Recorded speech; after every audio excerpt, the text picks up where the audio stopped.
lá. Já aconteceu de você conversar com uma inteligência artificial e assim ela te dá uma resposta que parecia super certa, mas estava totalmente errada? Com aquela confiança toda, sabe? Assim, a famosa alucinação. Pois é. Esse é o nosso papo de hoje. As alucinações dos grandes modelos de linguagem, os LLMs. E olha, é um problema sério, né? Porque esses erros, mesmo que bem escritos, acabam minando a confiança que a gente tem na tecnologia. Com certeza. E não é algo raro, viu? Tem estudos mostrando que modelos bem conhecidos podem inventar coisas numa parte considerável das respostas. As taxas podem ser bem altas, especialmente em áreas críticas, tipo medicina. Chega a assustar um pouco. Nossa, e o mais interessante que você comentou é que muita gente tenta pegar o erro depois que ele acontece, né? Tipo, fazer uma checagem de fatos externa. Exato. Mas o material que a gente está analisando hoje, uma pesquisa recente de Gomes e Barbosa, faz um caminho diferente. Eles foram investigar lá dentro do modelo, sabe, camada por camada, para tentar entender como e por que essas invenções surgem. Ali, durante a geração da resposta mesmo. Que legal. Eles até separam os tipos, né? Erro factual, tipo, dizer uma data errada, inconsistência com o que foi dito antes, ou até se contradizer na mesma resposta. Isso. E a nossa ideia aqui é justamente desvendar o que esse estudo descobriu sobre a origem dessas alucinações em modelos conhecidos, como GPT, Llama, Mistral. Basicamente, é como dar uma espiada dentro da cabeça da IA enquanto ela está errando. Vamos nessa? Bora. Mas antes da gente mergulhar nesses mecanismos internos, só para lembrar, já existem algumas estratégias para lidar com isso, certo? Sim, sim. Coisas como verificar informação em fontes externas, usar bancos de dados para meio que ancorar as respostas, aquele tal de RAG, né? Ou até pedir para o modelo gerar várias opções e ver se elas batem. Pois é. Só que, como o próprio estudo deles aponta, muitas dessas técnicas são meio que um remédio depois que a pessoa já está doente, né? Elas corrigem, mas não explicam a causa raiz. Exatamente. E podem ser caras ou deixar o processo mais lento. A grande questão que essa pesquisa que a gente está vendo tenta responder é o que está acontecendo lá dentro, nos circuitos do modelo, que leva ele a alucinar. Qual é a mecânica por trás do erro? Boa. E eles focaram em perguntas bem diretas, pelo que vi. Perfeito. Foram 3 perguntas principais, bem objetivas. Primeiro, quais são os mecanismos específicos, pensando camada por camada, que fazem nascer uma alucinação? Uhum. Segundo, será que a gente consegue, prever o risco de uma alucinação antes dela sair, só olhando o que está rolando dentro do modelo, enquanto ele gera a resposta? Interessante. E terceiro, que é a pergunta de ouro, né? Se a gente entender esses mecanismos, será que dá para intervir ali no meio do caminho e, sei lá, reduzir as alucinações sem detonar a qualidade geral da resposta? Faz todo sentido. E aí, na resposta para a primeira pergunta, a coisa fica bem fascinante. Eles não acharam só um problema, mas, 3 mecanismos diferentes que parecem acontecer em sequência, sabe? Em partes diferentes do modelo. Como se fosse uma cascata de erros mesmo. Qual é o primeiro dominó que cai? Então, o primeiro sinal de que algo vai dar errado, que eles viram acontecer nas camadas mais iniciais do processamento, eles chamaram de colapso da atenção. Colapso da atenção, que seria isso? Pensa na atenção de um modelo como a capacidade dele de dar peso para diferentes partes da pergunta ou do contexto na hora de formular a resposta. É tipo a nossa visão periférica quando a gente está olhando para algo. Entendi. O que eles mediram foi a diversidade dessa atenção usando uma métrica chamada entropia. Basicamente, o quão distribuída ou focada está essa atenção. E o que eles descobriram? O que acontece com essa visão periférica antes do modelo alucinar? Ela diminui muito. O estudo mostrou uma queda bem clara, bem consistente nessa diversidade da atenção um pouco antes do modelo girar a resposta errada. Ah. É como se o modelo ficasse com a visão de túnel, sabe? Focando demais em alguns padrões específicos e perdendo a capacidade de integrar as informações de um jeito mais amplo, que é o que geralmente leva a respostas corretas. Que curioso, então ele perde a perspectiva geral. Exato. E eles até viram que certos tipos de cabeças de atenção, que são partes do mecanismo, as que focam mais no significado geral e em palavras menos comuns, eram as que mais sofriam esse colapso. Entendi. Então, o primeiro passo para o erro, essa perda de perspectiva, um foco excessivo e meio torto logo no comecinho do processamento. E depois, o que rola mais para dentro da rede? Aí, mais para frente, nas camadas intermediárias, entra o segundo mecanismo, o desvio representacional. Desvio? Representacional. Isso. A ideia aqui é que a compreensão interna do modelo sobre o conhecimento, sobre os fatos, começa a se afastar da realidade. Imagina que o modelo tem representações internas para conceitos, fatos, tipo gavetinhas de informação. Durante uma alucinação, essas representações começam a derrapar, a sair do lugar certo. Derrapar. Gostei da imagem.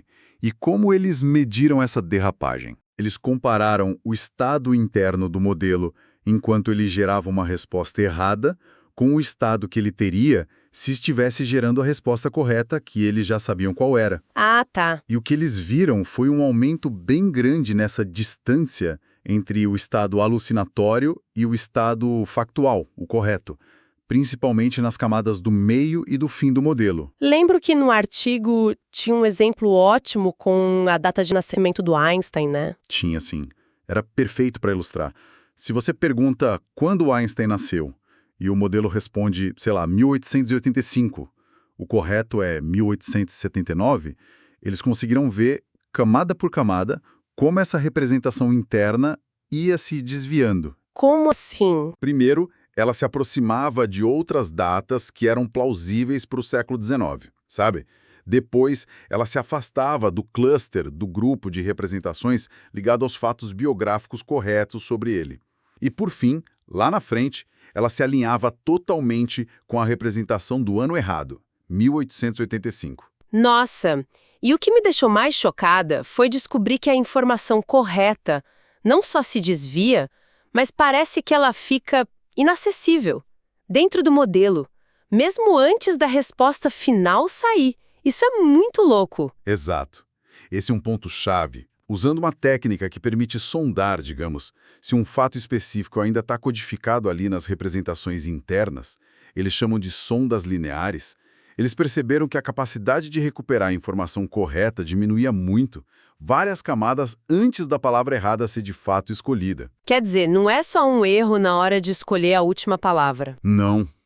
Parece que a própria base de conhecimento interna fica corrompida ou perdida no meio do caminho. É como se o modelo efetivamente esquecesse a resposta certa lá dentro. Caramba. Ok, então a gente tem visão de túnel no começo, a compreensão interna derrapando no meio. Qual é o golpe final que consolida o erro? O que acontece lá no finalzinho? Aí vem o terceiro mecanismo, a calibração incorreta da confiança. Isso acontece nas camadas finais, na hora de escolher a próxima palavra para gerar a resposta. E aqui está o paradoxo que você comentou antes. Aquele de ficar mais confiante quando tá errado. Isso ainda me soa tão estranho. Pois é. É totalmente contraintuitivo, mas foi o que eles mediram. Eles avaliaram o quão bem a confiança que o modelo diz ter corresponde à precisão real dele. E o que eles viram? Nas alucinações, essa calibração era péssima. Péssima como? A confiança era altíssima. Na maioria das alucinações que eles analisaram, a confiança era maior que 80%, sabe? Mas a precisão real, 0. Era uma superconfiança completamente sem base. Voltando para o exemplo do Einstein, a confiança no ano errado, 1885, era, super alta. Exato, inapropriadamente alta. Enquanto numa resposta correta para o ano certo, 1879, a confiança era um pouco menor, talvez refletindo uma incerteza mais adequada para um fato tão específico, né? Ninguém tem 100% de certeza de tudo. Faz sentido. O modelo correto tinha uma dúvida mais realista. Precisamente. E analisando como as probabilidades se distribuíam entre as possíveis próximas palavras na saída, eles notaram que nas alucinações essa distribuição era mais pontuda, mais concentrada numa única resposta errada no caso, indicando essa falta de dúvida. É uma falha no que a gente chama de incerteza epistêmica. Incerteza epistêmica. É a capacidade de reconhecer o que não se sabe. O modelo não só erra, mas ele erra com uma convicção danada. Fascinante. E um pouco assustador também. Agora, esses 3 mecanismos, colapso da atenção, desvio da representação e a confiança mal calibrada, isso é coisa de um modelo específico ou eles viram isso acontecer em outros também? Olha, essa é uma das descobertas mais fortes do estudo, na minha opinião. Esses padrões apareceram de forma bem consistente em diferentes famílias de modelos que eles testaram, incluindo variações do GPT, do Llama 2 e do Mistral. Sério? Mesmo sendo modelos com tamanhos e arquiteturas diferentes? Sim, modelos grandes, modelos menores, a sequência de problemas parecia ser a mesma. Colapso da atenção primeiro, depois o desvio e, por fim, a confiança errada. E aquela janela crítica que você falou, onde os problemas começam a aparecer, ela fica mais ou menos no mesmo lugar relativo dentro desses modelos diferentes? Fica. Relativamente falando, sim. Essa janela onde a atenção começa a funilar e a representação a desviar, ela parece ocorrer consistentemente ali numa faixa entre os primeiros 12% e 30% da profundidade total do modelo. Não importa muito se ele tem, sei lá, 30 camadas ou quase 100. Parece ter uma dinâmica interna comum ali. Que interessante. E com base nisso tudo, eles criaram uma ferramenta para tentar pegar isso acontecendo em tempo real, né? O tal do Layer Probe. Isso, Layer Probe, é basicamente, imagina um painel de controle, que fica monitorando esses 3 sinais vitais: a diversidade da atenção, o tamanho do desvio da representação e a calibração da confiança, camada por camada, enquanto o modelo está lá gerando a resposta. E aí, funciona bem? Consegue prever o risco de alucinação? Olha, pelos testes deles, parece que sim, e muito bem. O Layer Probe conseguiu identificar corretamente o risco de alucinação com uma precisão bem alta, sabe? Superando outros métodos de detecção que existiam. Uau! E a grande vantagem que eles destacam é a velocidade. Ele consegue dar o alarme para a maioria das alucinações usando só metade do processamento que seria necessário para gerar a resposta completa. Peraí, isso é gigante. Porque significa que daria para, sei lá, interromper o processo antes do erro sair, economizar tempo, recursos, talvez tentar de novo de outro jeito. Exatamente essa a ideia. Abre a porta para uma detecção e, quem sabe, até uma correção em tempo real.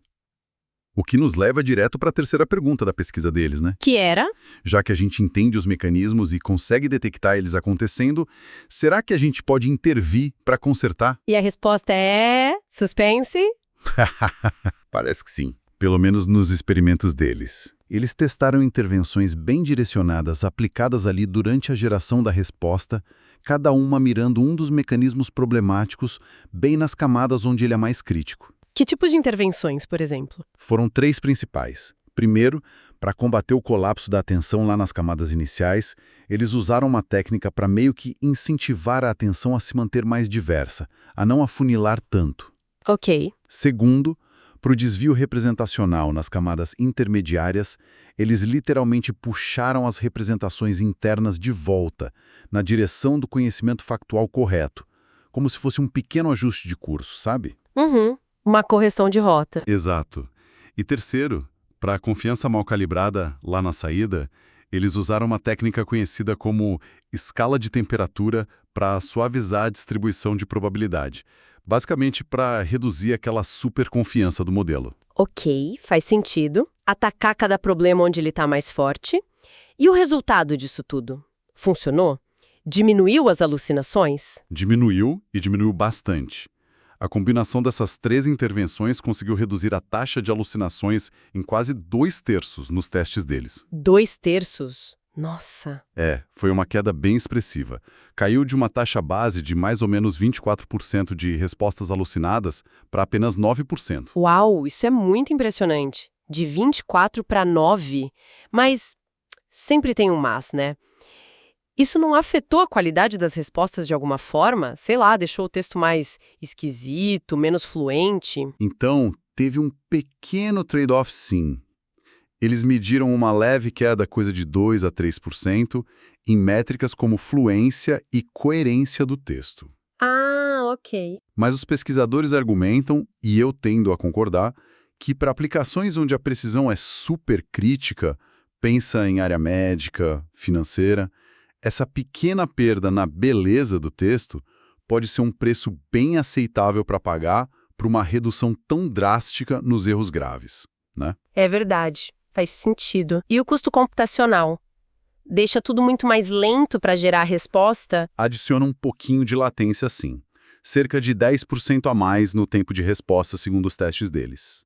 De novo, é um custo que pode ser justificável ou não, dependendo da aplicação. Entendi. E eles também viram que intervir só naquelas camadas críticas que eles identificaram era quase tão eficaz quanto intervir em tudo, mas com um impacto menor na qualidade e no custo. Ou seja, conhecer os mecanismos permite fazer uma correção mais cirúrgica. Legal, então deixa eu ver se eu entendi a história toda que o estudo conta.